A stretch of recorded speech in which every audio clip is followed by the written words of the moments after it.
दोस्तों नमस्कार। जितनी उम्र मोदी सत्ता की उतनी ही उम्र तेलंगाना की। मोदी सत्ता मई 2014 में आई और दूसरी तरफ तेलंगाना जून 2014 में बना और 9.5 बरस के भीतर भारत की राजनीति के केंद्र में दोनों आकर खड़े हो गए हैं। एक तरफ बिना मोदी के भारत की राजनीति के बारे में सोचा नहीं जा सकता है, तो दूसरी तरफ तेलंगाना इतना महत्वपूर्ण हो चला है कि अगर वहां पर कांग्रेस चुनाव जीत गई तो फिर दक्षिण भारत का रास्ता बीजेपी के लिए पूरे तरीके से बंद तो नहीं हो जाएगा। और दक्षिण भारत का अगर दरवाजा बीजेपी के लिए बंद हो गया तो सिर्फ यूपी के भरोसे दिल्ली तक आप पहुंच नहीं सकते हैं। तो ऐसे में कांग्रेस किसी भी हालत में तेलंगाना ना जीते और दूसरी तरफ तेलंगाना के भीतर के जो हालात हैं उसने भारत के तमाम राज्यों के क्षत्रपों को चौंका दिया है, क्योंकि केसीआर की मौजूदगी तमाम क्षत्रपों की तुलना में कहीं ज्यादा ताकत के साथ तेलंगाना में मौजूद थी। लेकिन इस दौर में वह डगमगाई हुई है। टीआरएस से बीआरएस कर लिया, यानी तेलंगाना के बदले शब्द भारत जोड़ लिया पार्टी में। लेकिन तेलंगाना में ही राजनीतिक जमीन कहीं उखड़ तो नहीं रही है।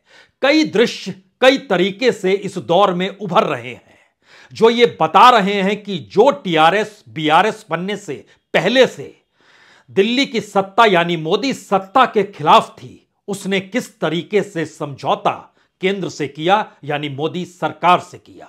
और याद कीजिए जनवरी 2023 जब खम्माम में रैली बुलाई थी केसीआर ने, और उस रैली को इसीलिए बुलाया गया था कि वहां से केंद्र की सत्ता यानी मोदी सत्ता को खुले तौर पर निशाने पर लिया जाए और 2024 से पहले एक राजनीतिक बिसात बिछा ली जाए जिसमें विकल्प के तौर पर कोई नजर आए तो वह केसीआर हो।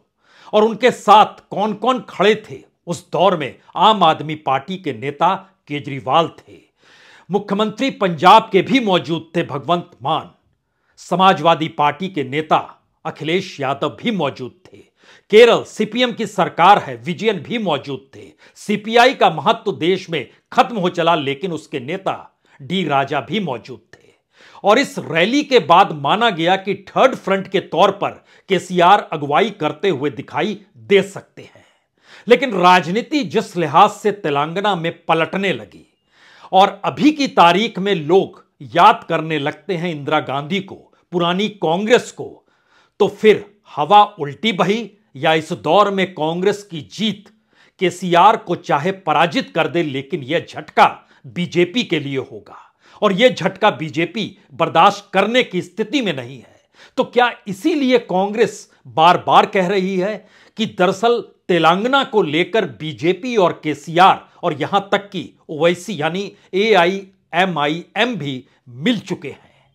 हमें लगता है तमाम परिस्थितियों पर आप इसलिए गौर कीजिए क्योंकि तेलंगाना के चुनाव परिणाम भारत की राजनीति पर ही नहीं बल्कि एनडीए और इंडिया दोनों पर जबरदस्त असर डालने वाले हैं।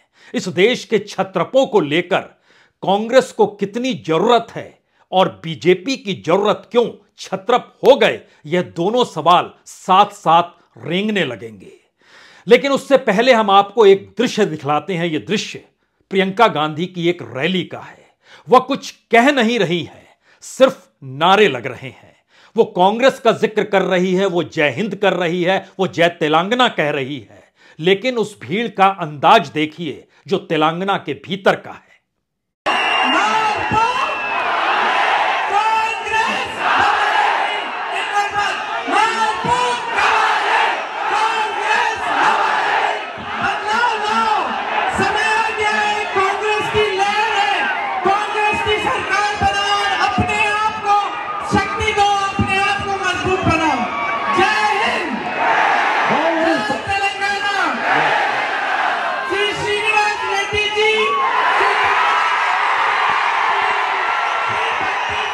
ये शोर ये हंगामा बताने के लिए काफी है कि कांग्रेस के लिए चुनाव परिणाम तेलंगाना के 2018 वाले कतई नहीं होंगे, क्योंकि 2018 को अगर याद कीजिएगा तो खम्माम की 10 में से 6 सीटें कांग्रेस ने जरूर जीती थी, लेकिन उसके अलावे नालगोंडा में 12 में से 3 सीट ही वह जीत पाती है, रंगारेड्डी में 14 में से 3 सीट जीत पाती है, वारंगल में 12 में से 2 सीट जीत पाती है, यानी कुल 19 सीट ही तेलंगाना में 2018 में कांग्रेस ने जीती थी। लेकिन दूसरी तरफ ऐसा नहीं है कि बीजेपी को बहुत लाभालाभ था। यहां पर बीजेपी की स्थिति भी खस्ता थी और बीजेपी अपने तौर पर यहां सिर्फ 1 सीट जीत पाई थी और उसको 7% से कम यानी 6.98% ही वोट मिले थे। तो क्या बीजेपी के काउंटर में कांग्रेस खड़ी थी? जी नहीं, बिल्कुल नहीं। यह टीआरएस जिस तरीके से वहां अपने सत्ता का विस्तार करती चली गई, लोकप्रिय होती चली गई, उसने कांग्रेस के वोट अपने हक में किए। और जिस आंध्र प्रदेश में, जिसमें जब तेलंगाना नहीं बना था, तो कांग्रेस की मौजूदगी जगन रेड्डी के पिता वाईएसआर के जरिए बाखूबी कांग्रेस ने सत्ता का मजा लिया था। और शायद इसीलिए 2014 के चुनाव में अगर आप जाइएगा तो उस दौर में मौजूदगी आपको चंद्रबाबू नायडू और जगन रेड्डी की दिखाई देगी। कांग्रेस की मौजूदगी हो सकता है उस दौर में भी आपको ना दिखाई दे, क्योंकि कांग्रेस ने उस दौर में लोकसभा में सिर्फ 3 सीटें ली थी और उसको लगभग 30% वोट मिले थे। लेकिन टीआरएस ने 41% वोट उसको 2014 में मिले थे, जो पहला चुनाव लोकसभा का था, बतौर तेलंगाना के मद्देनजर नहीं, बल्कि आंध्र प्रदेश के साथ खड़ी हुई तेलंगाना का।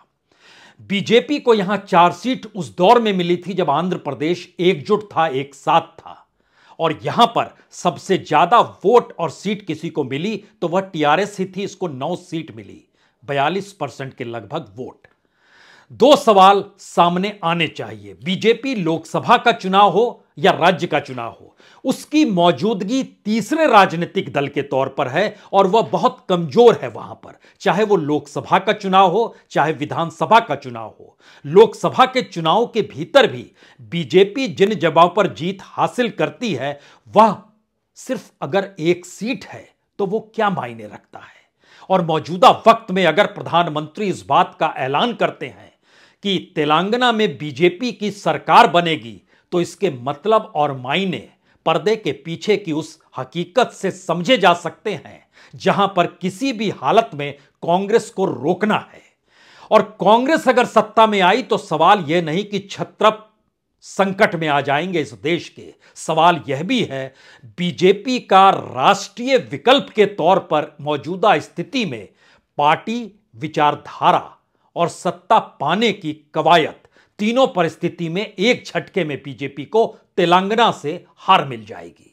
लेकिन इन सब के बावजूद भी हमें लगता है प्रधानमंत्री मोदी का आज के एक भाषण का हिस्सा सुनिए, तब आप समझ पाएंगे कि किस तरीके की कुलबुलाहट बीजेपी के भीतर है। और वो जो बात राजस्थान में करते हैं, जो मध्य प्रदेश में करते हैं, जो छत्तीसगढ़ में करते हैं, उसी बात को अपनी जीत के साथ दोहराने की स्थिति में तेलंगाना में भी प्रधानमंत्री मोदी क्यों आ गए, जरा सुनिए इसे। तेलंगाना इस बार एक ही संकल्प लेकर के आगे बढ़ रहा है। तेलंगाना में पहली बार बनेगी बीजेपी सरकार। तेलंगाना में पहली बार बनेगी, तेलंगाना में पहली बार बनेगी मोदटीसारी तेलंगानालो बीजेपी प्रभुत्वम एपाटू कानुदी। तो क्या प्रधानमंत्री का बीजेपी की जीत का ऐलान इस बात को लेकर है कि कांग्रेस सत्ता में नहीं आएगी, या फिर टीआरएस सत्ता में आ रही है तो उन्हें लगेगा कि वह खुद सत्ता में है? क्योंकि 2018 के चुनाव में हैदराबाद की सिर्फ 1 सीट थी, गोशा महल, वहां से उनके उम्मीदवार टी राजा सिंह वह चुनाव जीते थे 17,000 वोट से। उन्होंने टीआरएस के उम्मीदवार को हराया था। और ऐसा भी नहीं है कि 2019 के चुनाव में 17 में से बहुत सारी सीटें बीजेपी ने जीती हो। 4 सीट जीती थी, एक आदिलाबाद की, दूसरी करीमनगर की, तीसरी निजामाबाद की और चौथी सिकंदराबाद की। सिकंदराबाद की सीट 2014 में भी जीती थी जब आंध्र प्रदेश था, तेलंगाना नहीं था। और अगर उस दौर में चले जाइएगा तो बीजेपी को आंध्र प्रदेश में 3 सीट मिली थी। उसमें एक सिकंदराबाद था और इसके अलावे एक विशाखापट्टनम और दूसरा नरसापुरम था। नरसापुरम और विशाखापट्टनम 2019 में नहीं जीत पाए, वो आंध्र प्रदेश के हिस्से में था। और 2019 के चुनाव में चाहे वह तमिलनाडु हो, चाहे वह केरल हो, चाहे वो आंध्र प्रदेश हो, एक भी सीट बीजेपी नहीं जीत पाई। इन 3 राज्यों में ताला पहले ही लग चुका था। अब सवाल यह था कि कर्नाटक के भीतर 28 में से 25 सीट जीतना और तेलंगाना के भीतर 17 में से 14 सीट जीतना। यानी दक्षिण भारत के हिस्से में आइएगा तो 128 में से 29 सीट बीजेपी ने 2019 में जीती। सवाल है, क्या यह 29 सीट अब जीत पाना नामुमकिन है? क्योंकि कर्नाटक में कांग्रेस सत्ता में आ गई, तेलंगाना का दरवाजा वो खटखटा रही है, जिसको रोकने की स्थिति में इस दौर में बीजेपी नहीं है। तो क्या समझौते की दिशा में बात जा चुकी है और यह मैसेज पूरे तेलंगाना के भीतर आ चुका है? यह कोई सवाल नहीं है, सिर्फ इतना है कि इस दौर में बीजेपी की रणनीति कांग्रेस को रोकने को लेकर है। और यहीं से बात कांग्रेस की शुरू होती है। क्योंकि याद कीजिए, जब इंदिरा गांधी इमरजेंसी के बाद सत्ता में आई तो वो कहां से चुनाव उन्होंने लड़ा था? उन्होंने चुनाव 1980 में मेढक से लड़ा था। मेढक तेलंगाना का हिस्सा है और मेढक के हिस्से में जो विधानसभा की सीट आती है उसमें सिद्दीपेट आती है, मेढक आता है, नरसापुर आता है, संगारेड्डी आता है, पटनचेरू आता है, डुब्बक आता है और गजवाल आता है। लेकिन इन तमाम जगहों पर पिछले चुनाव में टीआरएस जीत गया। सिर्फ एक सीट संगारेड्डी कांग्रेस जीत पाई। लेकिन मेढक के भीतर भी लोग इंदिरा गांधी को याद कर रहे हैं, तेलंगाना के भीतर भी लोग याद कर रहे हैं इंदिरा को। वो इंदिरा गांधी को खोज रहे हैं, इंदिरा गांधी की कांग्रेस को खोज रहे हैं। एक तरफ प्रियंका गांधी का हिस्सा था और दूसरी तरफ राहुल गांधी की मौजूदगी। हमें लगता है कि बहुत छोटे छोटे संकेत हैं इस दौर में, जब उस पुरानी कांग्रेस को खोजने का प्रयास तेलंगाना कर रहा है, जो 2014 तक दिल्ली में कांग्रेस की सत्ता को देख रहा था। उसके बाद मोदी सत्ता आ गई, लेकिन दिल्ली से निकलकर मोदी सत्ता तेलंगाना तक नहीं पहुंच पाई। वहां से छत्रप का उदय हुआ और उस छत्रप की सत्ता के तले चुनौती देने के लिए दिल्ली की सत्ता यानी मोदी सत्ता या बीजेपी नहीं आई, बल्कि कांग्रेस इस दौर में खड़ी हो गई। और मोदी सत्ता का विरोध करते करते मोदी सत्ता को लेकर खामोशी के साथ इस दौर में बीआरएस खड़ी नजर आती है।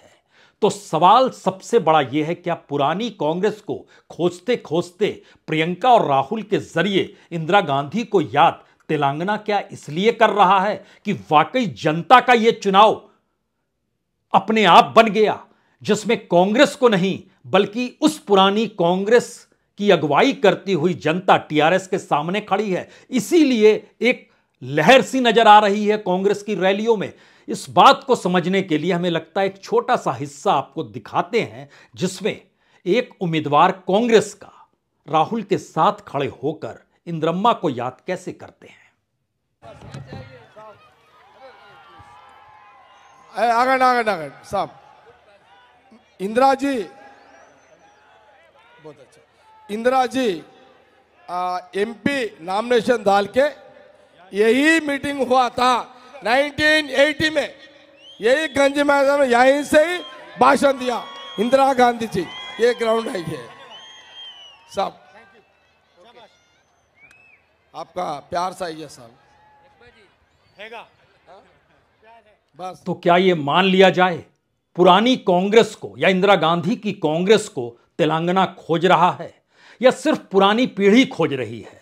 युवा पीढ़ी नहीं जानती है इंदिरा गांधी को और पुरानी कांग्रेस को, और बीते 10 बरस से उसने सिर्फ बीजेपी को दिल्ली में देखा और यहां पर नरेंद्र मोदी को देखा। तो ऐसे में वह क्यों पहचानेगी राहुल गांधी को, वो क्यों पहचानेगी प्रियंका गांधी को? और पुरानी कांग्रेस का जिक्र तो बुजुर्ग कर रहे हैं, जिनके वोटों की तादाद तेलंगाना के भीतर सिर्फ 25% की है।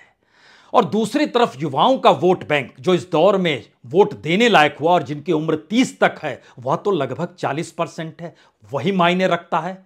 लेकिन उसका रूठना और उसकी नाराजगी अगर मौजूदा टीआरएस यानी बीआरएस की सत्ता को लेकर है तो उसके सामने विकल्प क्या है। और यहीं से कांग्रेस की मौजूदगी तेलंगाना के भीतर बीजेपी के गले की फांस बन गई है। बीजेपी को पता है इस दौर में बहुत मुश्किल होगी अगर दक्षिण का दरवाजा बंद हो गया। लेकिन बड़ी बात यह है कि अगर कांग्रेस तेलंगाना जीत जाती है तो इस दौर में देश के तमाम हिस्सों में जो क्षत्रपों की मौजूदगी है वह अगर कांग्रेस के साथ आना चाहते हैं तो यह उनकी जरूरत है। और अगर टीआरएस और एआईएमआईएम जो हैदराबाद में सिमटी हुई है, हैदराबाद की 15 में से 7 सीट एआईएमआईएम के पास है, लेकिन उसके बाहर उसके पास एक भी सीट नहीं है। अब इस परिस्थिति को समझिए कि जो वोट बैंक कांग्रेस से निकलता चला गया वो क्षत्रपों के पास गया और क्षत्रप एक बड़ी ताकत के तौर पर इस देश में थर्ड फ्रंट के तौर पर उभरे। लेकिन पहली बार अगर किसी क्षत्रप को कांग्रेस हरा देती है तो आने वाले वक्त में वह तमाम क्षत्रपों के सामने खतरा इसलिए है कि वह अपने बूते बीजेपी को नहीं हरा सकते हैं। और जो पुराना वोट बैंक था, चाहे वो मंडल से निकला हुआ हो, चाहे राजनीति और रणनीति के आश्रय महाराष्ट्र में निकला हुआ हो, उन सबों के भीतर या कांग्रेस से टूटकर जो नेता अपने तौर पर सत्ता संभाले हुए हैं वह भी अगर नेशनल लेवल पे बीजेपी को हराने की स्थिति में नहीं है और इस दौर में संकट उनके सामने इस देश के टूटते हुए फेडरल स्ट्रक्चर या मोदी की तानाशाही और उसके जो एकाधिकारवाद का जिक्र करते हैं उससे कौन टकराएगा। जरा हालात को समझने की अब कोशिश कीजिए। केसीआर की हार शायद खतरे की घंटी हर जगह है।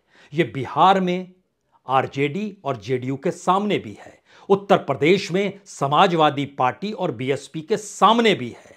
यह खतरे की घंटी आने वाले वक्त में ममता बनर्जी के लिए भी है जो कांग्रेस से ही निकली। यह खतरे की घंटी शरद पवार के लिए महाराष्ट्र में भी है और यह खतरे की घंटी अपने तौर पर जगन रेड्डी के लिए भी है। इसीलिए अगर आप ध्यान दीजिए तो महाराष्ट्र की राजनीति के भीतर फटाफट अपने तौर पर बीजेपी अब क्षत्रपों को स्पेस देने की स्थिति में है। वहां पर देवेंद्र फडणवीस ऐलान कर देते हैं कि 48 में से 22 सीटों पर वो एनसीपी लड़ेगी, वो शिवसेना लड़ेगी। जो एनसीपी और शिवसेना का भी फैसला सुप्रीम कोर्ट ने किया नहीं है, स्पीकर ने किया नहीं है, लेकिन 22 सीट उनके हवाले करके कह दिया 26 सीटों पर हम लड़ेंगे। और ये 22 सीट उस उद्धव ठाकरे की शिवसेना के साथ 2019 के चुनाव में ये खड़े थे।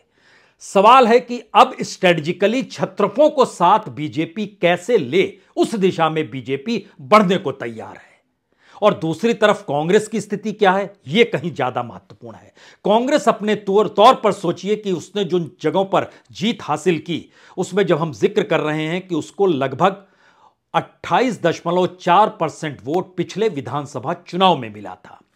लोकसभा चुनाव के भीतर की परिस्थिति आइएगा तो कांग्रेस को लगभग 29-30% मिला था, यानी उसका वोट जो है 29-30% लगभग फिक्स है। जो एमआईएम है उसका वोट भी अपने तौर पर फिक्स है, 2.5 से 3% लोकसभा चुनाव हो या विधानसभा चुनाव हो। लेकिन इन सब के बीच बीजेपी में जब मोदी का चेहरा आता है तो वोट परसेंटेज लगभग 20% पहुंच जाता है। अब सवाल है कि 20% से आपके पास क्या हासिल होगा।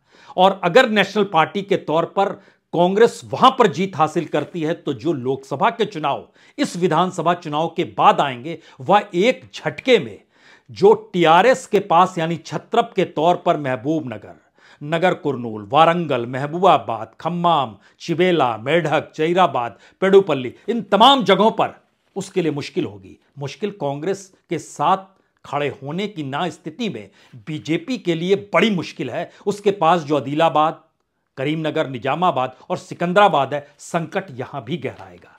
यानी दक्षिण का दरवाजा अगर बीजेपी के लिए बंद हो रहा है तो दक्षिण का दरवाजा नए सिरे से कांग्रेस के लिए खुल सकता है। और इस नए सिरे का मतलब यह है कि कर्नाटक में कांग्रेस की जीत, तेलंगाना में अगर वो जीत जाती है और इन सब के बीच केरल में उसकी मौजूदगी, तमिलनाडु में स्टालिन यानी डीएमके के साथ होना, यह परिस्थिति दक्षिण भारत की एक नए सिरे से भारतीय राजनीति को मथना शुरू करेगी। और संकट सबसे बड़ा इस दौर में यह भी आएगा कि जिन 128 सीटों को बीजेपी को माइनस करना पड़ेगा, जो दक्षिण में Kerala 20 seat, Tamil Nadu 38 seat, Andhra Pradesh 25 seat, Karnataka 28 seat, Telangana 17 seat, इसके बाद बीजेपी की मुश्किल दिल्ली तक पहुंचने को लेकर हो जाएगी। और दिल्ली में खुद को मौजूद रखने के लिए उसे जरूरत पड़ेगी छत्रपों की, और इसीलिए वह छोटे से छोटे छत्रप के साथ स्ट्रेटजिकली या सत्ता बरकरार रखने के लिए हाथ मिलाने से हिचक नहीं रही है। तो क्या तेलंगाना में यही हो रहा है? और क्या इसी तरीके से अब उसे हर राज्य में जाना होगा? दूसरी परिस्थिति जो अभी दिखाई नहीं दे रहा है, जो 3 दिसंबर के बाद इस देश के सामने तस्वीर और साफ होगी, क्योंकि अगर तेलंगाना में कांग्रेस जीतती है तो जो छत्रप अपने वोट बैंक को बनाए हुए हैं 2024 को लेकर, जिस इंडिया की दिशा में वो बढ़ रहे हैं, क्रैक्स वहां पर भी आपको दिखाई देंगे। और राजनीतिक और रणनीति के तौर पर यूं ही विजयन और डी राजा नहीं पहुंचे थे, जो वामपंथी पार्टियों का नेतृत्व कर रहे थे जब खम्माम में केसीआर ने रैली बुलाई थी। यूं ही वहां केजरीवाल नहीं पहुंचे थे, यूं ही वहां पर अखिलेश नहीं पहुंचे थे। इन्हें पता है अपने गढ़ में वह बीजेपी को हराएं या ना हराएं, लेकिन कांग्रेस के साथ खड़ा रहना इस दौर में उनकी मजबूरी है। वह उन्हीं शर्तों पर उनसे अलग होंगे जहां पर कहेंगे देखिए राजनीतिक समझौता नहीं हो पाया। लेकिन अगला सवाल यह है, क्या कांग्रेस की जरूरत तेलंगाना चुनाव परिणामों के बाद अगर उनके हक में आ जाती है तो ऐसी स्थिति रहेगी? इस सवाल का जवाब हो सकता है भविष्य के गर्भ में हो, यानी 3 दिसंबर के बाद की परिस्थिति हो। लेकिन आखिर के 3, 4, 5 सवाल जो सबसे बड़े सवाल हैं। पहला सवाल, दक्षिण का दरवाजा अगर बीजेपी के लिए बंद होता है और नॉर्थ ईस्ट का दरवाजा मणिपुर की घटना के बाद और मिजोरम का जो अब फैसला आने वाला है चुनाव को लेकर, उसके बाद जो बंद नजर आएगा, यह परिस्थिति क्या असम तक निकलकर आ जाएगी? और असम अगर उस दायरे में आ गया तो फिर बीजेपी कितनी सीटों पर 2024 में 200 भी छू पाएगी या नहीं छू पाएगी, यह भी सबसे बड़ा सवाल होगा। यह पहला सवाल है। दूसरा सवाल, कांग्रेस अगर हिंदी पट्टी के साथ तेलंगाना में चुनाव जीत जाती है तो इस देश के वो छत्रप जो इससे पहले कांग्रेस के वोटों को अपने साथ अलग अलग इशू के आश्रय लेते चले गए, कांग्रेस पहले जागृत होगी या छत्रप पहले सक्रिय होगा? इसका आपको परीक्षण करना होगा 3 दिसंबर के बाद। हर को अपनी राजनीति बचानी है तो वह किस दिशा में जाएगा अभी आप नहीं कह सकते, इंतजार आपको 3 दिसंबर के बाद करना ही होगा।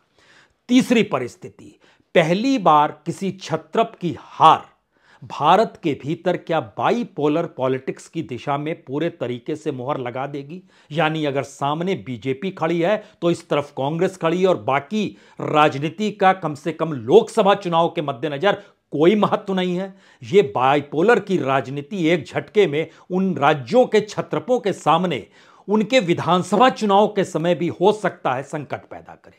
यह तीसरा सवाल है।